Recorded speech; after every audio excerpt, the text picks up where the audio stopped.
Right now, the priority is getting Front Street back on its feet, but here you can see ATF agents, they are surveying the cleanup process. And earlier, we saw one agent go to the rubble pile that's over here in the corner and pick out this electrical conduit. He began taking photos of it and looking at it, seeing if there was a possibility that foul play was involved in this fire.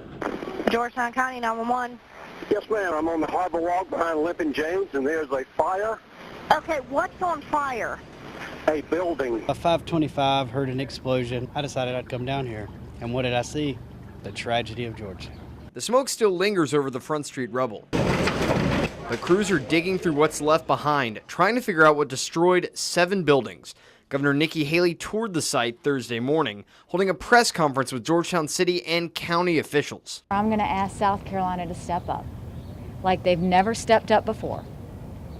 Our neighbors in Georgetown need us. During the press conference, hundreds lined up behind the fence on Front Street, sharing information and rumors. I'm no fire investigator, but they all had the small talk. I've heard that it was started from a trash can in the back. I asked Georgetown City Police Chief Paul Gardner if arson was a possibility. I believe that was released, the 911 tape, that there was a fire on the exterior of one of the units yesterday. This is one we definitely leave to the pros. That's why we have ATF and SLED's arson team down here. We are going to find the source and origin of this fire. Later, as crews removed debris, one SLED agent stopped the backhoe long enough to grab this electrical conduit and move it to the side. Here he's taking photos of the damaged equipment. Other agents were also inspecting the buildings for indicators of something other than an accident. I just hope that it definitely happened naturally and it was nothing where somebody was trying to destroy somebody's life.